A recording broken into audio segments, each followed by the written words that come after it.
are listening to Light-Hearted, the official podcast of the United States Lighthouse Society. My name is Jeremy D'Entremont. Welcome. My co-host today is Cindy Johnson, award-winning volunteer and secretary of Friends of Portsmouth Harbor Lighthouses. Hi, Cindy. Hi, Jeremy. Today is November 13th, 2022, and this is episode 199 of Light-Hearted. Thanks for being with me once again, Cindy, and congratulations on being voted Secretary of Friends of Portsmouth Harbor Lighthouses. Well, thank you. Once the operations manager position no longer existed due to COVID, I was eligible to be on our chapter leadership committee. Yep. So I was voted in, as you know, I was voted in as a member at large in November of 2020. And I was just really glad that I could still have an active role in our organization, even though I wasn't an employee anymore.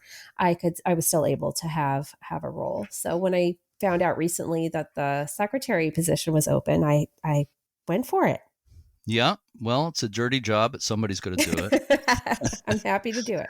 Yeah, I've been doing it for a little while. Passing the torch. Passing the secretary torch. Yeah, no, it is really an important position. Well, I'll take it. As anybody knows, in any nonprofit organization. So congratulations on that. Thank you. So in a minute, we're going to listen to an interview I did recently with the son and daughter of a man who was a Coast Guard lighthouse keeper in New England in the 1960s. And let's go ahead and get right into the introduction for the interview, Cindy. Sure, Jeremy. Armand Houde was born in Fall River, Massachusetts in 1927. He served in the U.S. Navy on the USS Gage and took part in the Battle of Iwo Jima, receiving a World War II Victory Medal, American Theater Ribbon, an Asiatic Pacific Area Ribbon with Star, and various other medals. Armand Houde continued in the Coast Guard after World War II and served at several shore stations and on several vessels, including the Handkerchief Shoal Lightship, before coming to Portland Head Light Station in Cape Elizabeth, Maine in 1962. He was at Portland Head from March 1963 to October 1965, and then served as keeper at Annisquam Light Station in Gloucester, Massachusetts from October 1965 to November 1967. His later Coast Guard experience included more time on lightships and at stations on Cape Cod. Armand Houde retired from the Coast Guard in 1978, and he died in August 2000 in Pompano Beach, Florida. I recently had the opportunity to meet with Janice Reynolds and Ed Houde, who are children of Armand Houde. We did the interview in a study room at the Portsmouth Public Library. Cindy, you might remember that we recorded some of the early podcast episodes in the study rooms at the library. Remember Yes, that? I do. Of course. Way back in the beginning of Lighthearted. Yeah. Well, it was cool to be back. It's actually nice and quiet. Right. You don't have to worry about neighbors with leaf blowers or anything like that. Right. It was a pleasure talking with Janice and Ed about their father's career and the family's time at two of my favorite light stations, Portland Head and Annisquam. So let's listen to my conversation with Janice Reynolds and Ed Houde now.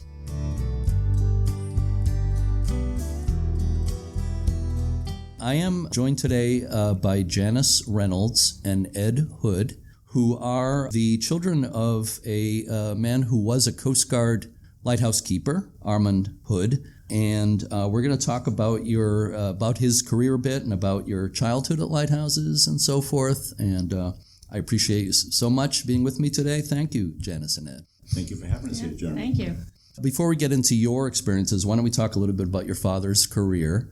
First of all, before he was assigned to lighthouses or anything like that, do I have this right? He was in the Navy during World War II. He was born in 1927, so he must have been really young. Well, actually, when the war started, he was like 15 and he snuck into the Navy. Aha. He had his sister sign it, and then his sister was so worried about her that she went and told when he was in boot camp, and they took him out. But as soon as he turned 17, in, I think 45, he went right back in. Okay. I thought it might be something along those lines. But he ended up being highly decorated with various medals and so forth. Yes, he originally when he went into they sent him to landing craft school. And he was in the South Pacific driving the landing craft on Iwo Jima and in the South Pacific in the last battles of the war. Right, okay. Was that something he talked about much with you, about his experiences? Actually, no. He didn't talk any. If you know a lot of veterans from World War II, Yes. They didn't talk much at all. Once in a while, if he's with my uncles who were in the war and they had a few beers or whatever, and they kind of mellowed out, they would converse a little bit. Mm-hmm. He did mention, I guess, that on Iwo Jima, that he was stranded there for like a week. And he was, talking about, the Japanese, of course, and, the bonsai charges. And, wow. Yeah, but he didn't talk really much about it at all. Yeah. As you said, I think that's pretty typical of a lot of them. Yes. Tremendous things that they did, but also not the easiest things to talk about, I'm sure. No. Yeah. So after the war, he joined the Coast Guard, right? But can you explain that? Was there a gap in service there between Navy and Coast Guard? How did that work? After he got out of World War II ended, he did a 4-year hitch in the U.S. Coast Guard. Mm-hmm. That's when he was on the Handkerchief Lightship in Woods Hole. And then when he got out, he went into civilian life. And after 10 years of working in civilian life, it wasn't going so well, so to speak. So he said, he had a chance, and they said, hey, we'll take you back in the Coast Guard. So he went back in. At that time, he was a cook in the Coast Guard. Okay. And his first station was Hampton Beach.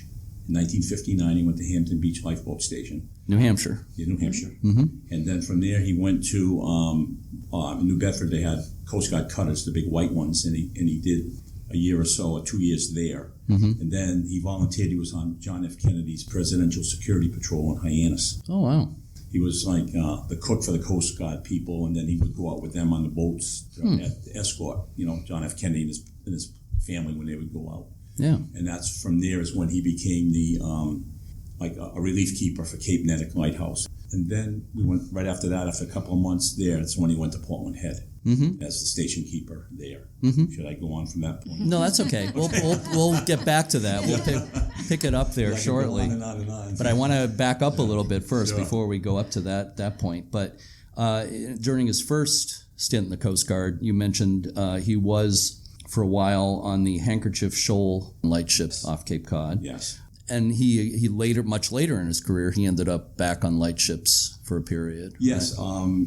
Yes. He was on 3. Mm-hmm. He was on the Nantucket Lightship, the Relief Lightship, which relieves different other lightships for a month at a time. Would I be correct in guessing that he kind of enjoyed his time on the lightship the first time around, that he had some say in going back on lightships later on? Well, he talked about the handkerchief, and we had an old picture somewhere, and I can't find it, of him standing at the railing, which was really back in the 40s, seeing my dad young. And he liked, even when he was on the Nantucket and the Relief, he did, because when he was on those ships, he was the executive officer. Mm-hmm. And if you understand how lightships work, the captain of the lightship has a crew for 2 weeks. Mm-hmm. And then they go ashore, and then the executive officer, which is my father, becomes like the captain for 2 weeks, and he goes, and they just alternate back and forth. Yeah. So he enjoyed, being on the lightships after, the first. He was only on for a while. I think he talked about on the Handkerchief. Then he went on a buoy tender where they tend the buoys after that, before he went to cook school. Yeah. I know a lot of ex-lightship sailors weren't all that thrilled with a lot of it, a lot of aspects of that. Well, that life. I think he basically said, you have to be able to entertain yourself because you're out there for 2 weeks and you're just sitting in one spot. Right. And it's not like, you're traveling somewhere or so, Yeah, it's been described as, of course, endless hours of boredom interrupted by moments of sheer terror. Yes, that's true. And hurricanes, and some a ship collided with it, which happened certainly. Yeah. Anything else? Any incidents or anything you remember from hearing about his lightship experience? Just when he would talk about the big storms and how the ship almost seemed like it was going to tip over and then right itself. Probably like many. It was a job. He was in the service. I don't think he came home and had chosen to do many things. It was just what he did. It was just part of what he did. Yeah, I understand that. I think that was often the case with people like him. He served, as you said, a number of different capacities in the Coast Guard until he ended up first becoming a relief keeper at the Cape Nettic Lighthouse, which for a few months, where I did that week with him when I was on a school vacation when I was a teenager. Okay, and it was different because the first time I was actually really away from home. Yeah, and what you talked about on the lightship, boredom and whatever, because, you're in the early 60s, you got 2 TV channels. And it's February, and you had a blizzard, and, it wasn't much to do. So we ended up just playing cribbage and playing cards and talking, I guess, for a little bonding, I guess you could say, for a week. Yeah. So for anybody who doesn't know, I think a lot of our listeners who are lighthouse buffs know about the Cape Nettic Light, which is better known to people as the Nubble Light in York, Maine, one of the most visited and photographed lighthouses in the world, I would say. When you stayed with your dad when he was there, were you aware that it was such a popular place? Were there, looking across at the park there in the town, were you seeing lots of tourists looking out at you? Yes, when I looked out the window, cars would pull up into the parking lot, and then he would tell me, at that time, I guess we had a tide where he said, you can actually walk across at a super low tide, and it was a super low tide. And then, of course, he would have to get the mail, and they had, which is like a Highline box, and he would actually sit in the box and go across. He would? He would, and go across to the other side and get out. That is really interesting. And then when he would come back, he'd say, watch for me. And then I would help him. I would pull the pulling line, as he was in the box to come back across. And I'm like, what if this snaps? What if this... it's water and rocks below. But yeah, that was the way... That is so interesting. I got to tell you a little background on that. First of all, this is early 1963 we're talking about at this point. Is that correct? Yes. Okay. February 63. I have been in touch with a man who lives in Oregon now whose father was a Coast Guard keeper at the Nubble in the late 1950s, and he was the first one to put a basket there on the cable. And it was never intended for people at that time. It was intended for supplies or mail or whatever to go back and forth. I do know that over the next several years or so that your dad was not the only one who rode in that basket for sure.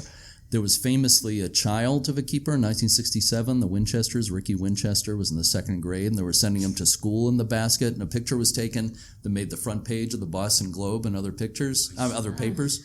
And they got in big trouble for that, and that was the end of that. I think he would have been the last person to go across in the basket.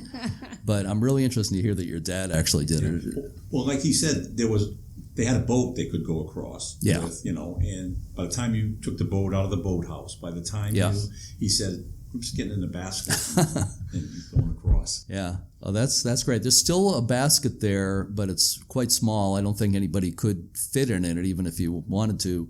And it's run by like an infrared remote control now.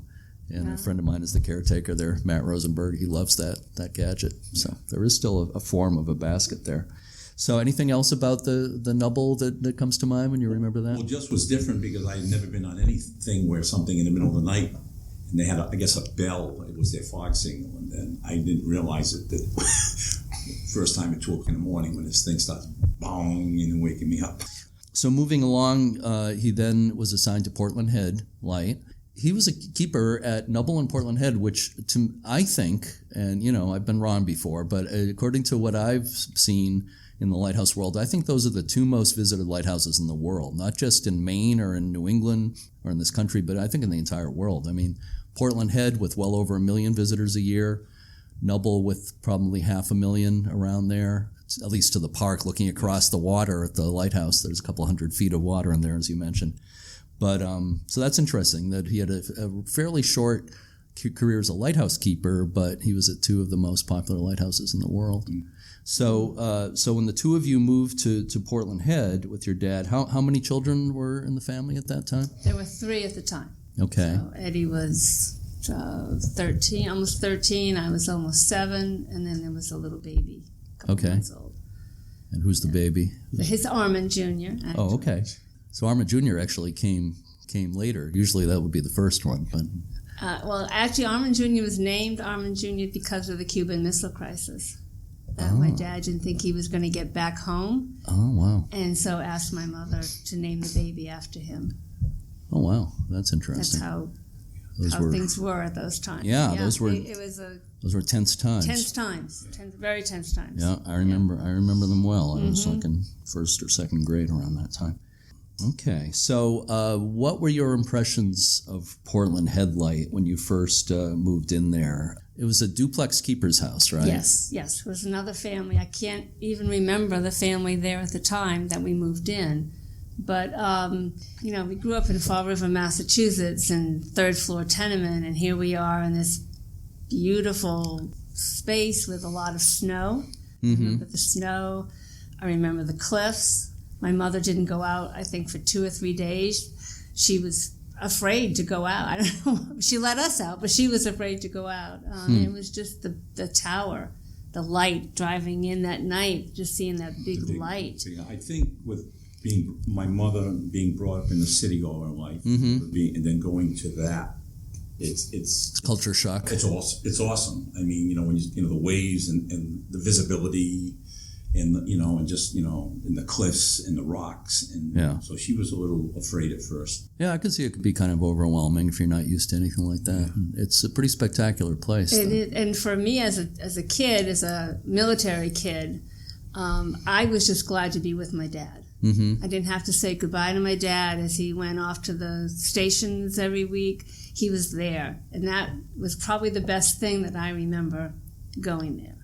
Yeah, was that part of it. Sure, and that makes sense. It was a gorgeous place. Yeah, so he was the officer in charge, right, of the Coast Guard, and there was another family who basically, I know the title was an assistant keeper, but that's pretty much what the other... Right. Yeah. Was it just the 2 men assigned at that time, or was there just 2 the men, 2? Yeah. 12 hours on, 12 hours off, 2 days off a month. Yeah. What do you remember about the house? Was it a nice house to live in? Yes, I think it was. The thing was there was only one bathroom, and it was on the second floor. For both families? No. The house was divided. Oh, it was a duplex, completely divided. Completely Yeah. divided. Exact same opposite on either side. Right, yeah. Just one on the southern side, one on the northern side. One bathroom upstairs. 4 bedrooms. Yeah, 4 bedrooms, and there was like a living room downstairs, the kitchen, and the dining room. It was bigger than our house. Oh, yes. In Fall River, so we thought it was great. Yeah, it was pretty like, wow. Now upstairs and porch area and the front, and it was big, different. Yeah. Now there's a lot of land around there. It's within Fort Williams. It's now Fort Williams Park, and there's expanses of grass and everything. I'm wondering, when you were kids there, did you play in those areas? Or, of course, there were tourists around, too. Uh-oh. Am I bringing something embarrassing up? We were just talking about this. Because of the tourist, and my dad was very conscious of the tourist. He wanted to them to have a good experience. So we really couldn't play much while they were around. Now, we had... At the time, because you had to sign in when you came in the gate, there were about 65,000 tourists a year. And that was in the 60s when people weren't really traveling much.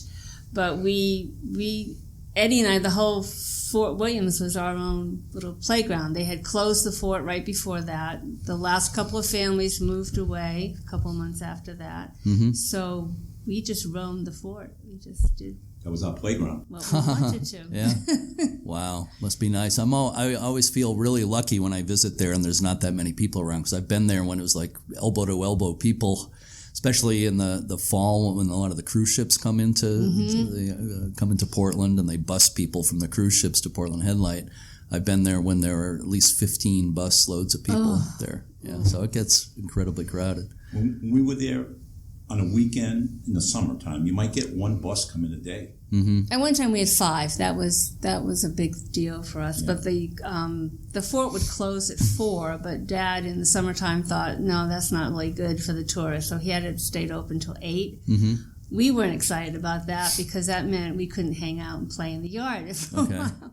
Yeah. Although we did. So we had our bicycles. We'd ride through the fort and do what kids do. And did you do things like, did you play baseball in the open areas or other games like that? Oh, yes. Yeah. Well, it was just us 2, so we our age difference, so we would or at least catch or something. Play catch and something, and she was a good hitter as a little kid, so we'd have a good time. And we had because it's so windy, between what we call the Whistle House and the towers, that little passage. Yes. Well, it's like a wind tunnel. We would take a big cardboard box, flatten it, and just fly. Let the wind take us and fly. And we would jump up in the air, and in the air would put us back like 4 feet in the air. Wow. So we would do that.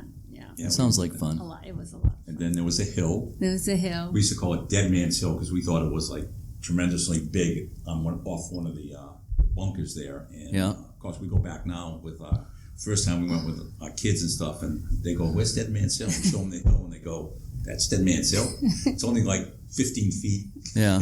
Is that towards the parking area now? Yes, as soon as you make the turn yeah. right before the gate, the hill on the left-hand side as you're coming in. Into it. I believe I know the one we you're take talking a about. cardboard box and sit on that and just slide down the grass. And in the wintertime, a little snow Coast. Yeah. flying saucer, and we just, What you see And now was it still- is not A lot of those fort buildings were still there at that Right. time. right. when They you were don't. there. It doesn't look anything like it did when we grew up. Yeah, almost all the fort buildings are gone now. There's just a the couple. entrance gate was further towards Cape Elizabeth. Oh, okay. It wasn't where it is now. You had to go up more. So you came in right where the old parade ground is. Okay. In a little pond there. So I think I know where you mean, yeah. that's where you came in. Yeah, I think there's still like a locked gate there or something. Yeah, and you can see where the stands were for the parade field. That's where you came into the Fort Okay. Williams and come to the lake. And it was locked, and we had keys. As kids, we had keys that we could. Wow. And one time I forgot my key. I was probably like 7 years old, and I just climbed the fence over the barbed wire, climbed down, went home, told my mother I forgot my key. She said, "How'd you get in?" I said, I climbed over the barbed wire. And she panicked. She panicked, but even as kids, we felt a responsibility in two ways. One was to watch ourselves for fog, boats. We paid attention even though we were little, and then we also felt the responsibility to the tourist that was important. That we were there, but it was more than just a family thing. Yeah. So did you ever show people around yourselves? Did you do any of that, or was that? I was little. I did not, but they asked questions, and I'm sure we answered them. They didn't ask. It's later on in life when I go back, and I always tell this one quick story to everybody. First time I went there after I got married with my wife, and I was going around with her, and I was telling everybody and explaining everything. And after about 5 minutes of doing this, I turned around and there were like 50 people behind me, and they were following us everywhere. And they started asking me. They thought I was a tour guide. The tourists might ask us a question, Right. like, "Can we go inside?" So I'm wondering if there's anything else when you think about your time at Portland Head, and it was about 2 years. Is that right? 2.5 years. 2.5 years, yeah. Anything else that springs to mind, like bad storms that might have happened when you were there? Was there? It looks like maybe there was something like that. Yeah, we were laughing because we disagree at how big the wave was, but there was a very bad storm in I think it's in March of '65. My dad was out in the Whistle House doing his thing. Ed was upstairs sleeping. My mom and I were going over some homework things, and we heard this huge crash, and the wave came in and knocked through the office where the passage goes from the house toward the tower. There's like a passageway. Came in, and because as a kid, I thought that was great fun, not thinking that, one, where's my dad? Because he's not, well, he had been walking out, saw the wave, and ran back in. And then the electrical, what's on the floor, and the electrical, the water came in. And Wow. But that was pretty big. And I know in years after that, it actually did smash into the Whistle House. But I think one time the family had to be evacuated. But the storms they were a lot of fun. It was just great. Yeah. Just smashing. That was the That was the only storm while we were there where the wave actually hit the building. Hit the building. It took the roof off the southern part of the Whistle House roof, the wall. My father was coming out, like Janice said, out of the Whistle House. He saw the wave, ran back in. It was nighttime. Yeah. And then the wave hit. The big old wooden door that was on the passageway was just flattened straight out. About 2 feet of water between in the whole passageway, the office to the lighthouse. Wow. Yeah, and it was so powerful that the door to the office wasn't knocked down, but the whole office was covered from the ceiling with mud where it just pushed it underneath the door, the power of it, and just the whole thing was covered in mud, the whole office. Yeah. So, yeah, and I was, like I said, we were on the opposite side, my whole bed shook. That's when something hit, and that's when I came down, and Janice was up or whatever, and it was like, wow. Yeah, yeah. My father's like, no, he's not. No, is it a rogue wave? Is it more coming? What should I do with my family? About his people he's responsible for who are living on that side? Yeah. So it was kind of hectic. Yeah, yeah. It must have been really scary, but it turned out as a kid, I thought it was great fun, but I was about 8 at that time. So, it was. But that was probably the only big storm that we had while we were there. We've had waves hit, coming to spray into the yard and stuff, but nothing. Yeah. That's the only one that actually, it was only a rogue wave because it was the only one that actually came. Yeah.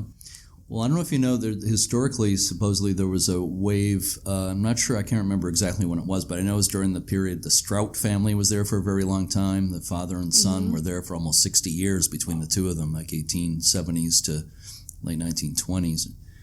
And there was a rogue wave, I think it was in the early 1900s, supposedly, that actually, they said the wave actually went over the top of the lighthouse. That's hard to believe, but did tremendous damage to the buildings at the time. Wow. They may have been stretching it a little bit. Well, that's very hard to believe. Was it the current tower that's 101 feet tall? Okay, yeah, I know it went up and down in height a couple of times in its history, but it was at its same height. Wow. Well, actually, the spray, if they saw the spray from the wave, it might have been spray at least. I don't know if the actual wind, yeah. But there was very serious damage, I think, to the keeper's house and other buildings when that wave hit. But I can't off the top of my head remember when. But what you're describing, I know there's some precedent in its history. So every once in a while, something like that happens. We always joke because I always say it was a 90-foot wave. And they're always, my nephews and nieces always laugh at me. So every time they see me and we talk about, here comes a 90-foot wave. Here comes a 90-foot wave. Yeah. Well, maybe it was. Yeah. So let's move on and talk about where you went after Portland Head, the Annisquam Light Station, which is the Annisquam Village is part of Gloucester, Massachusetts, or Gloucester, as properly pronounced. Yeah. Yeah. I'm from not far from there, so I know it's pronounced Gloucester. And your father was there 65 to 67. Yes. I'm not sure. I don't have the months off the top of my head. September 65 to November 67. Okay, so a bit more than 2 years. It had to be quite a big change from Portland Head, partly because it had to be a lot quieter. I mean, you were in a neighborhood in Annisquam, but it wasn't the tourist attraction that Portland Head was. Right. Right. So how did you feel about it when you moved into Annisquam? What was that like? Well, the lighthouse was totally different because it was in a private area, like a gated community. Yes. Without the gates. Right. So you had a few tourists. For me, it was totally different because I was closer with kids my age that lived close that I could, where I had, that I could actually be with somebody my own age and play sports and do things and dump my sister and but it was different for me. It was better for me as far as my life, but it was still. It was night and day because this was just as we lived in a house. We didn't have that responsibility of watching for the bigger boats. We didn't have the responsibility of the tourist. We walked out the steps of the door down the steps to the beach. It was all beach. Yep. So it was, and as Eddie said, we had friends. It was very, very different. Not as much pressure from my dad because he didn't have to be up. Somebody didn't have to be on watch 24 hours. Right. Yeah. I mean, still an important light, but probably not considered as sort of critical as Portland Head, being a guide into a major harbor and everything. Definitely a quieter place. I have a lot of experience with Annisquam Light. I've walked on that little beach you're talking about. It's such a pretty place. We hated it when we left. Yeah. Both of us. We hated it. I lived there all my life if I could. Yeah. Oh, you hated leaving? We hated leaving. Okay, I wasn't quite sure what you were saying there. Oh, yeah, we loved it. I even tried to contact the Coast Guard to see if, because I knew they had automated it, if they were selling the house, if they they had Coast Guard people living there. Yeah, they did, but they don't now, is my understanding. And I don't know what's happening with that house. I haven't heard anything in a while. I don't think it's being used currently. So we'll see what happens with that. Maybe you can get it. Maybe. I don't think I could afford it. Yeah. Well, I don't know if it'll be sold. It'll probably be offered some sort of a license or lease arrangement or something. So keep an eye on it. I'll certainly let you know if I hear anything. But it is a gorgeous place. And you, Ed, your description is Annisquam is a gated community without a gate is a good description because it's a beautiful lighthouse to photograph, but parking in that little neighborhood is difficult. For a while, the Coast Guard provided a couple of spaces right out, in the yard basically, but they closed that and you can no longer park there. So finding a place to park to photograph the lighthouse is quite difficult. So I always tell people photographing it from a boat, if you can get a cruise in the area, is probably the easiest way to do it. But it's gorgeous. The late historian, Cape Ann historian, Joe Garland, I don't know if you know who he was. He wrote a lot of books about Cape Ann.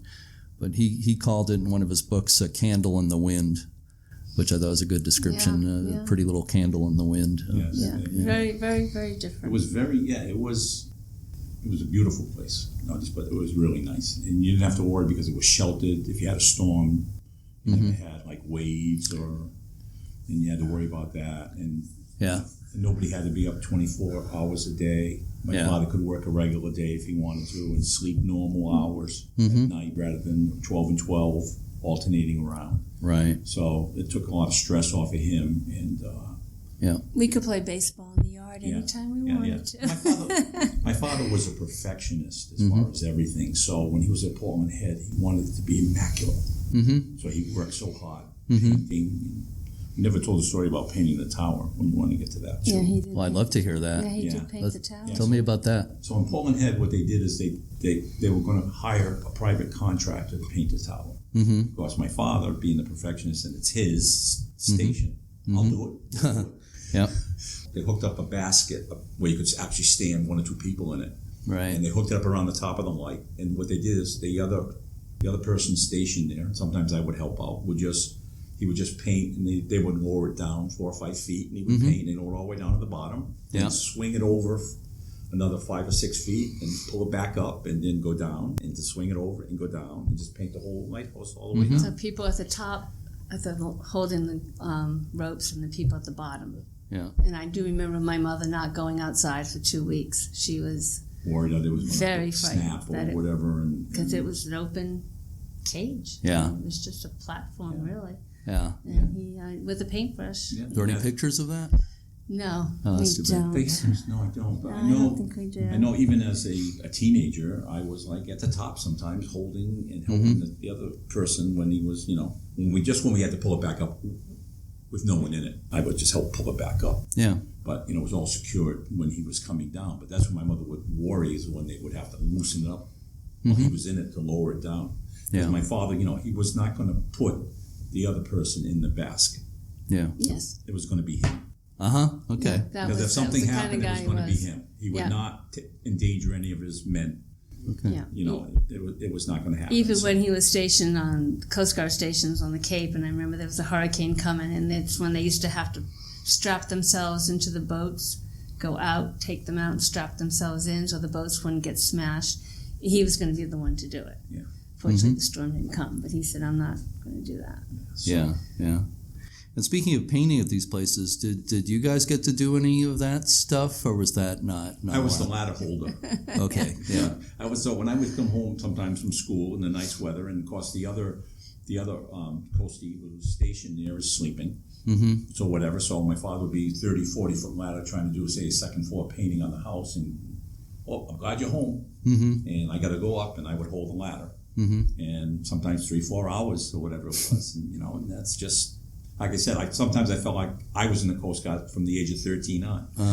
So, We did whitewash the fence, though. I do remember doing that. Yeah, she did. Okay. Whitewash the fence. You didn't trick somebody else into doing it, like Tom Sawyer? No. I thought that was pretty cool that he asked me to do it. And then because he was afraid, and they still have wire there now, but there was it was just the 3 poles across, slats across. And he was so afraid that one of us would try to crawl through it, or the tourists, more importantly, the tourist children would try. He put chicken wire around all of it.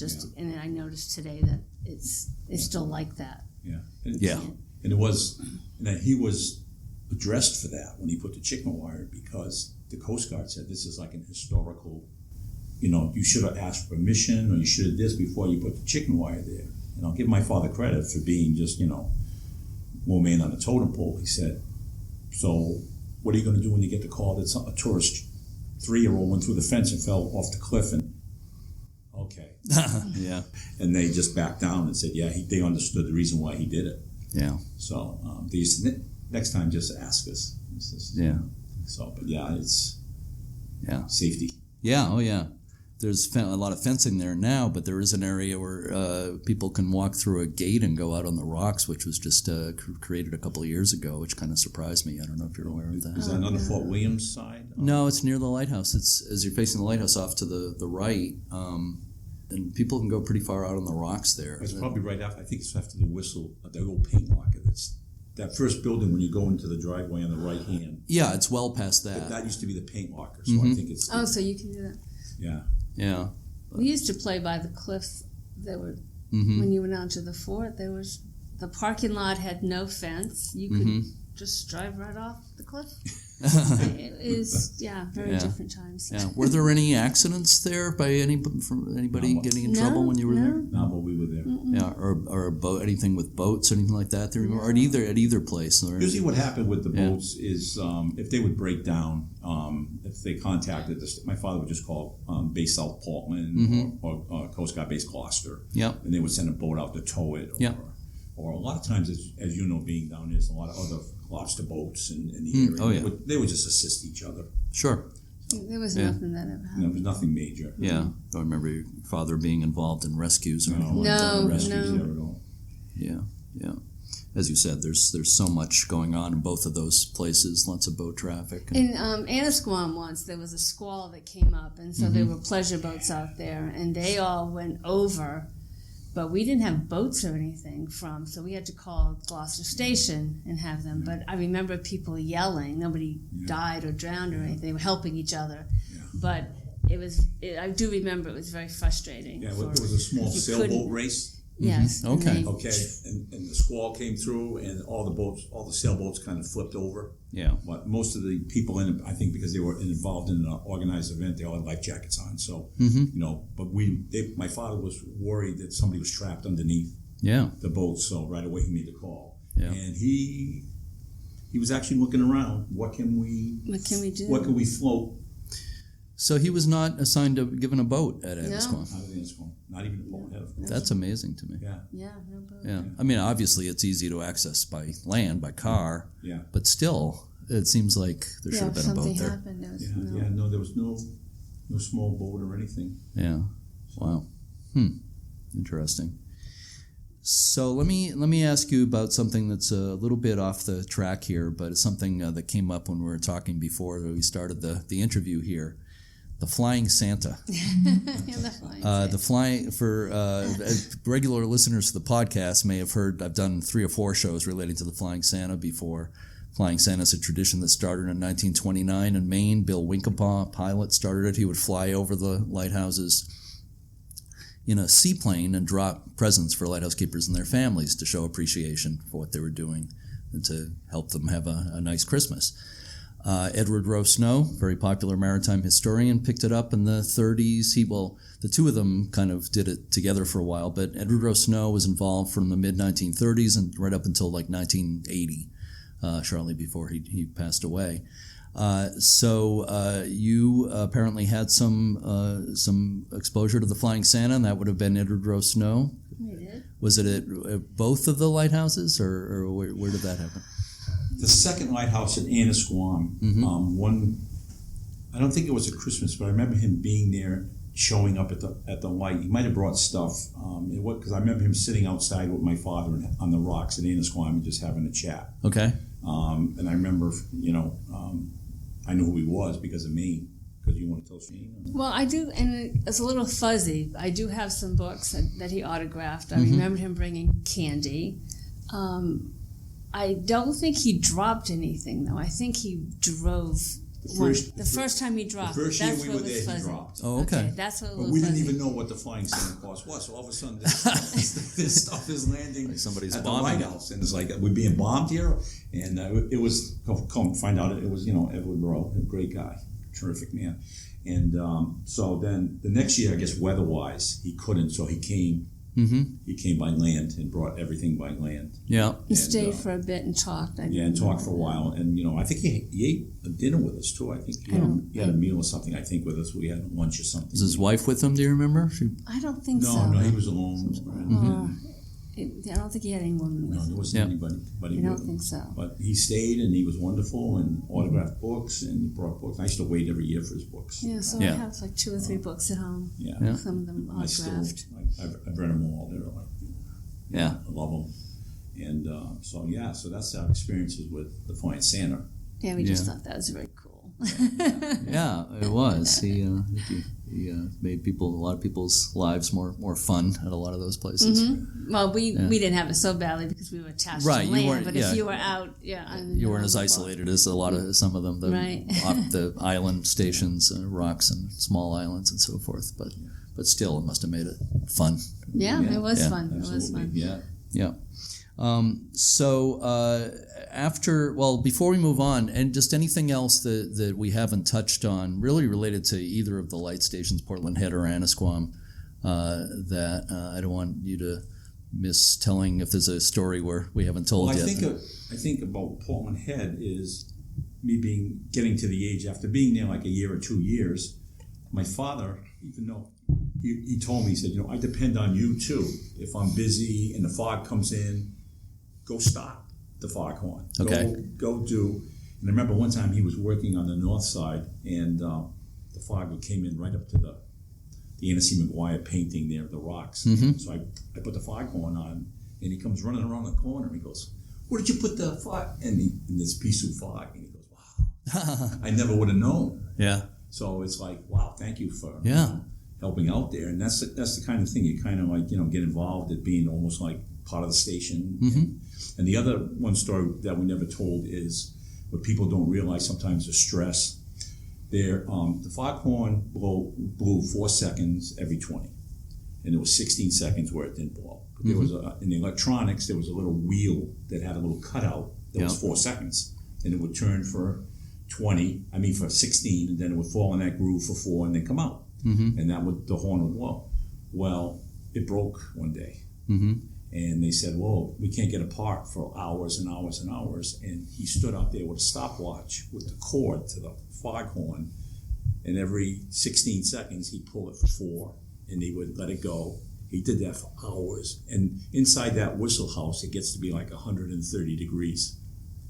And he was in there and just did that for hours. And I was, amazed that it was just like the dedication. Yeah. The dedication. Wow. And and he did it himself. I mean, I don't even think it was his watch. And he says, no, you just make sure you do it, and I'll take care of this. Yeah. And he stayed in there. Yeah.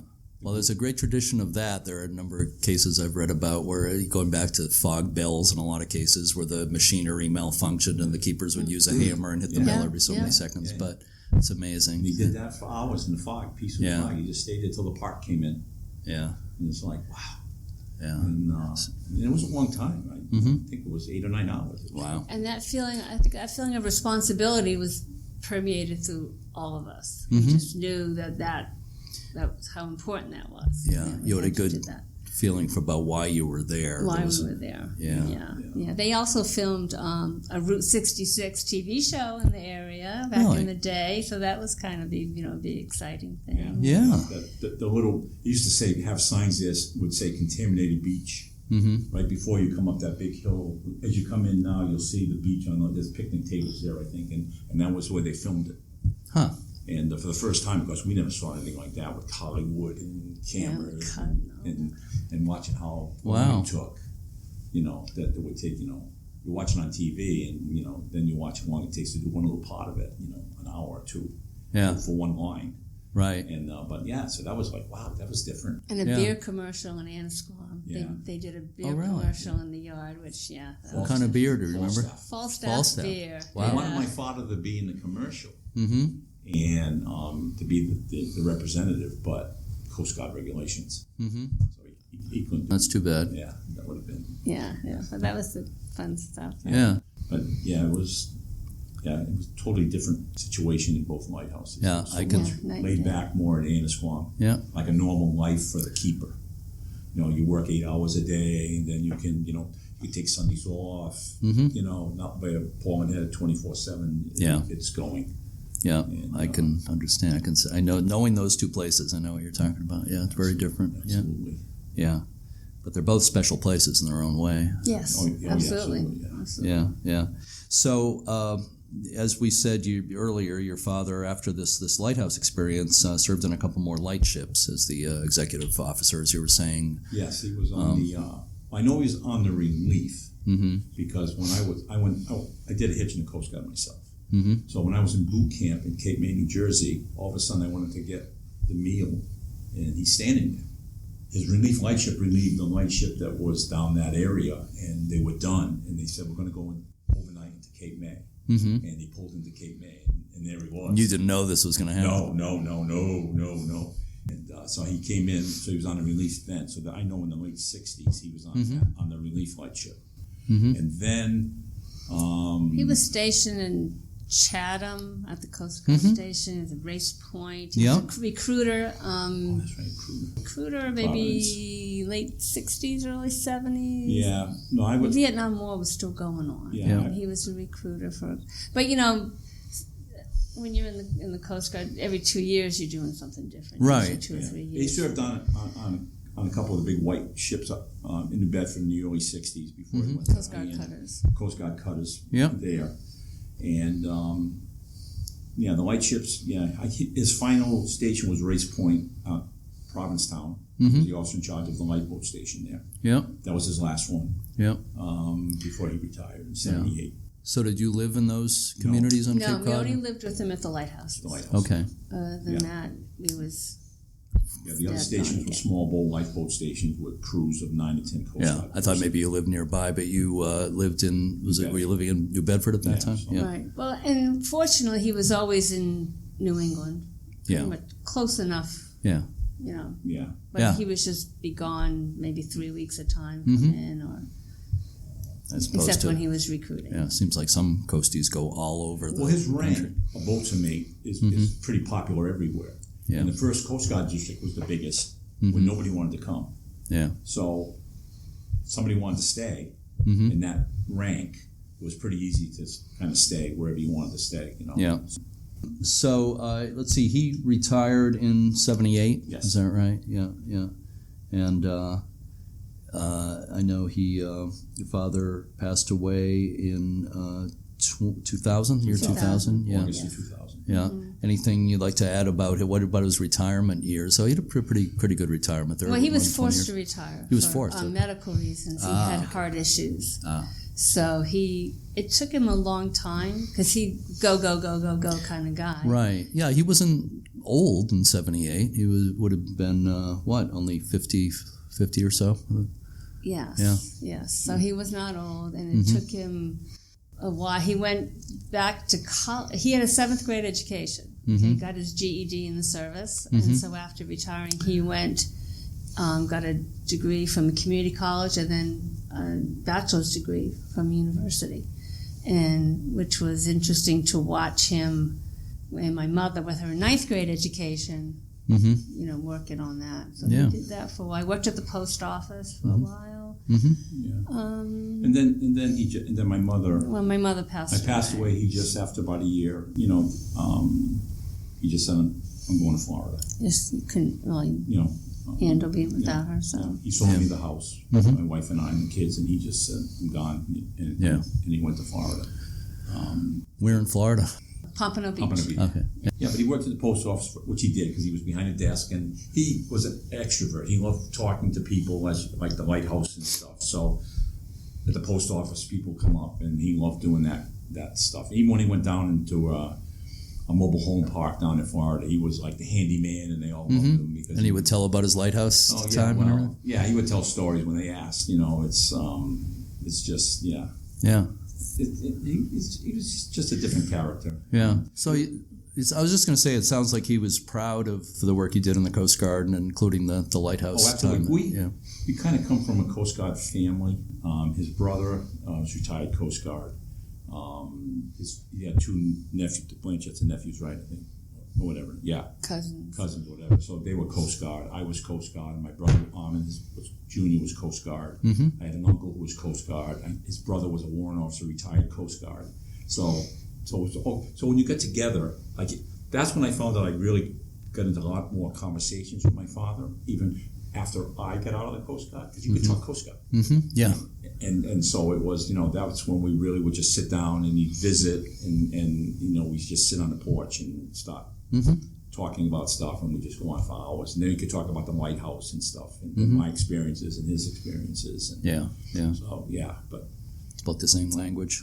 Yeah. Well, that's, So, jumping ahead to more recent history, Janice, I believe you said you were at the decommissioning ceremony at Portland Head Light on August 7th, 1989. I was there, my wife and I. That was when the last Coast Guard keepers were reassigned, were taken away from the station. The light was automated. It was also the 200th anniversary of a federal lighthouse service that was being celebrated at that time. What was it like being there for that for you? Kind of sad, I think. Watching the family, thinking about being there as a kid, knowing that that whole part of it would be different. It was but kind of fun also to be there. It was a beautiful day, as I remember, and my brother Armand was with me and our families, and but there was a sadness to it to seeing that. If you look behind the paint locker when you first walk into the grounds, if you go when you're not on the grass, which they say keep off the grass, but if you just quickly go on the grass, you'll see my dad's, it'll say Houde, AE, BM1 1964, and his handprints there, which we just saw this morning or so. Really? There. Yes. Okay. Yeah. Actually, we put our handprints, but I think those are the real on what surface? There's like a wall right behind the building. Okay. And you can see that his name is still there in 1964. Wow. Yeah, so that's kind of fun. I gotta look for that the next time I'm there. Yeah. Oh, that's really cool. But that was a nice day. It was, kind of exciting, and wondering what they were going to do with that. Right. Which now we know that they've done quite a bit with the fort and the lighthouse. Pretty much gutted the house and put in the museum. Yeah, put in the museum. We did go in once. The curator let us go in, but it was the parts that aren't for the public now. But must feel strange. Very strange. Yeah, because the side where the museum is where we live, so it's like. This is where we used to and it's all this is, and even the garage was, I remember painting the floor, the deck they call it. And that's what the gift shop is now. It was the gift shop now, and it's like, and of course it was nothing there, and it's like, I wasn't there for that, but when I even go back like we did today, I feel a little sad because I go, it's like, it's not what we had. Yeah. No, it's so busy. It's almost, now. you want to say I don't say a tourist attraction now, but that's basically what. Well, it is, but hopefully people learn something and get more of an appreciation of lighthouses when they go there. But I'm sure they do, and it's like, you can tell that people who go are really excited and take pictures, and especially in today's modern cell phones it's like to be there when it's really quiet is different. Like in the winter when there's nobody there? Yeah, if there still are, I don't know. But just to be there and it's quiet and look out. And listen to the sounds. The buoys banging and whistling. And the foghorns going. And because I think my father, 4 lighthouses he had to look for when he was there. There were 3 others besides Portland. 3 other lighthouses he was responsible for. Cape Elizabeth, Ram Island Ledge across, and Spring Point. Yep. And he had 12 or 13 buoys. He always had to keep the lights, and he got to be such an expert at. He would go out, and if he look at a buoy out there, he would say it's off station. Tell just by where it is, a few feet off or something. Put him notice the mariners out and make them report that it's off station. Okay. Or, of course, they had to check the flashing of the lights, make sure they were correct, and or if they were out. A lot of times the light would go out from the battery going dead. He'd have to report the notice the mariners for that. It's just amazing how you get so. And then, of course, I learned that too, the same type of thing. I kind of picked up. I knew the lights, and a lot of times he'd be there and I'd go, okay, Dad, let me, he'd be typing something there and I'd be looking, okay, this one's okay, this light's flashing this is doing that and everything. Because he had to do it, they had to do it every hour, weather and everything. So it's like, it's being part of the team, I call it. Yeah. You become part of the team. Question popped into my head a few minutes ago that I wasn't planning on asking, but it occurred to me. I gotta ask this, and you can totally ignore it and just say no. You have nothing to say about it. But was the place haunted? Was Portland Head was the house haunted? No, I don't think so. Although we would jokingly Well, yeah, there was that one incident, but we would jokingly say because George Washington was commissioned it way back. If something, it's an old house, so you heard a lot of bangs. We would say, "Oh, that's George." That's We'd George. always say, it's George. And when family would visit, and you'd hear a big bang upstairs, and they'd go, "What was it?" "It's George." And then one time my grandmother was there, and I'll never forget it, and it sounds kind of spooky, but they were making fun of this, and she was sitting in the living room with a cup of coffee, I think, on the arm of the chair. And the cup actually moved like a foot and slid down the arm when they did it. And they went, "Oh, don't worry, it's just George." But that's it. That's interesting. That's about the only thing that we ever... It never felt haunted. No, never felt. Yeah. No. Well, I'm not saying one way or the other. I will say that I kind of have an open mind on these things. We have open minds on that. Yeah, but I don't remember. And I have heard from other people they thought it was. But I was there with actually a haunted lighthouse bus tour we did one time, more than 10 years ago now. But I was in the room in the museum where there's a giant picture of Joseph Strout, the longtime keeper, on the wall. It's his face. And this woman, psychic medium, was almost crying. She felt really emotional. She said, "There's a presence here, an old man who's having to leave the place. He loves it so much." And she kept hearing the phrase, "I gave my life to the light. I gave my life to the light." And she said, "And I'm feeling chest pain," because I think he had heart trouble late in his career. The woman working in the museum said, "I'm calling 911." And we just say, "No, she's okay. This is what she does." But it appeared that she was talking about Joseph Strout, who was right there. Yeah. So does it prove anything? No, but it's interesting. No. Well, it would be a place to be haunted, wouldn't it? But I never felt as a kid. I never, except for that one incident. But we just always joke about it, though. But who knows what the noises were? Yeah. I mean, it wasn't like you heard chains or anything. Right. Or saw something. You figure, the whole, the heat, and then it settles in the wintertime, it's old. Yeah. Old houses do make sounds, but it's interesting. At Boston Light, I don't know if you know, the first keeper of Boston Light in 1718 drowned with the 5 other people, his wife and child and some others. And there's a lot of ghost stories there, and people always blame it on George, but in that case, they're talking about George Worthylake, the first keeper. They say, "Oh, it's just old George." Yeah. Seems to be a common name for ghosts, I guess. Yeah. Anyway, I just had to ask about that. So I'm going to wind things down here, but I want to ask you 2 final questions for bonus points, okay? First of all, you kind of partially answered this already, Janice, but I'm wondering if either of you has any more thoughts about what's gone on. It's basically the process is over in this country. The automation of lighthouses is mostly finished by 1990. Automation of lighthouses, removing of resident keepers at these places. Any other feelings about that? What do you think of automation in general? Well, it's like anything else. Times change. I am glad to see that they are allowing people to buy some of the lighthouses or to be keepers at the lighthouses. So it's not like they're just automating and knocking them down. I mean, it's great that there are people who are keeping that tradition alive, and it's still many people have interest in lighthouses. And it's life that changes, And I feel the same way, exactly the same way. Yeah, well, that's a good way to put it. Things change. But I often say, as we move forward in technology and so forth, we lose things along the way often, and obviously it's a big loss having resident keepers and families at these places. It was easier to keep them up, I think, in those days when people were looking after them on a daily basis. Definitely. Definitely. Yes. Because you could do it as things failed or things happened, you fixed it. Exactly. You didn't wait till it was falling apart. Which is the case at a lot of them now. It's out of necessity. There's small nonprofits taking care of a lot of them and so forth, so it's difficult. But so I have one final question, okay, and this is for extra bonus points, okay? And this is for both of you. Either one of you can take it first. But what was your favorite thing or things about the time you spent living at lighthouses as kids? What I used to enjoy was when family would come up, because they never were an experience like that, and a lot of them were in awe, and the family would have a good time, and my cousins would come up, and we'd be outside, and we'd talk about this, and they'd get to go up in the lighthouse, and to them it was an experience. And I used to get joy watching them and enjoying that part of it there. That was a lot of fun. And Annisquam was the same way. They would come, family would come, and we'd have a good time, and it was it was just and they would plan their vacations to come to the lighthouse.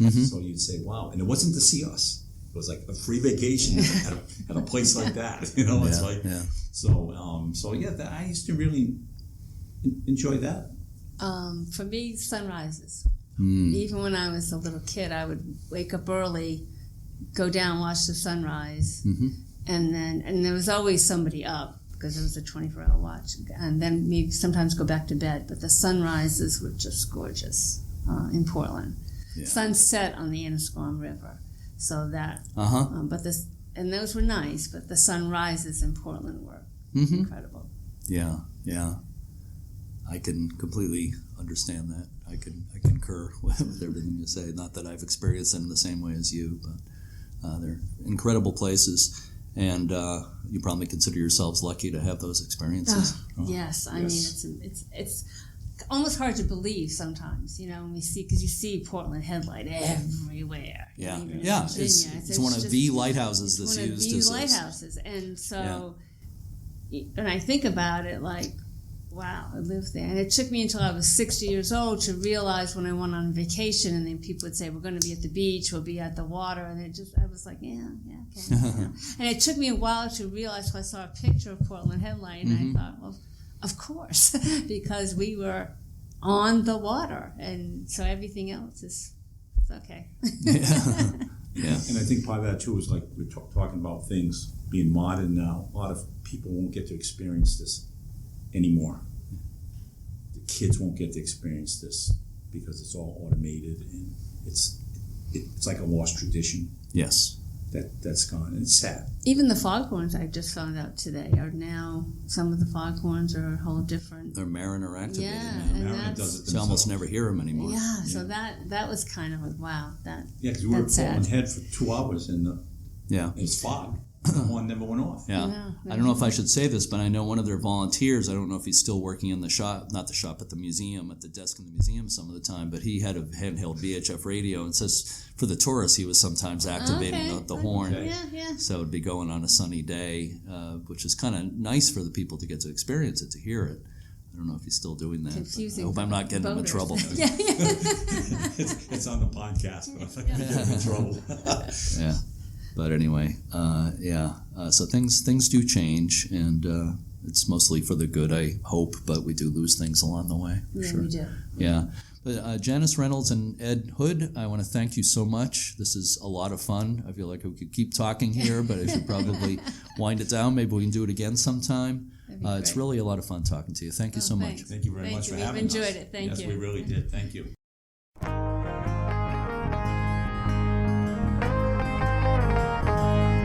I really enjoy talking with the children of lighthouse keepers to get their perspective on living at these places as kids. With the automation of lighthouses, all this information is passing into history, and I think it's important that we record it in one way or another.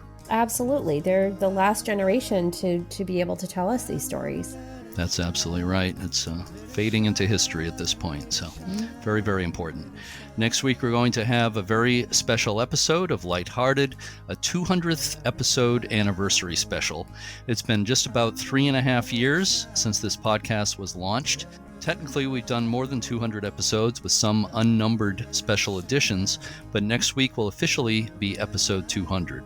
That's of the numbered episodes. You've been part of just about half the episodes, Cindy. Wow, I just can't believe it's been almost 3.5 years. That's I know. Crazy. Well, thanks so much for including me in the podcast. I'm so happy to be part of it, and congratulations to you, Jeremy. Well, thank you, and congratulations to you too. You're a big part of it. Well, thanks as always to all the volunteers, members, and staff of the U.S. Lighthouse Society in Hansville, Washington, and around the world. Go to uslhs.org to learn more about tours, preservation grants, the research catalog, and everything else the Society offers. Remember that donations help to support this podcast. If you listen with Apple Podcasts, please rate and review us. And anything you can do to spread the word about this podcast is greatly appreciated. So, Cindy, do you have a quote for today? As a matter of fact, I do. The Indian cricket star Sachin Tendulkar once said, quote, "Success is a process. During that journey, sometimes there are stones thrown at you, and you convert them into milestones," unquote. As always, to our regular listeners and to our new ones, thank you so much for listening, and keep a good light.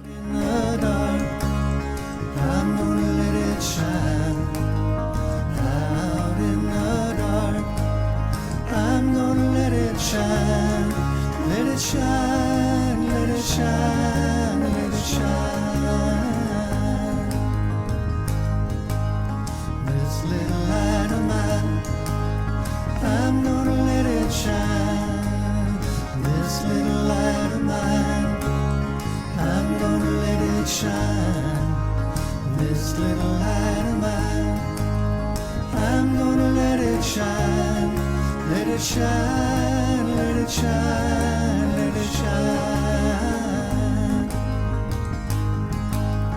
This little light of mine, I'm gonna let it shine.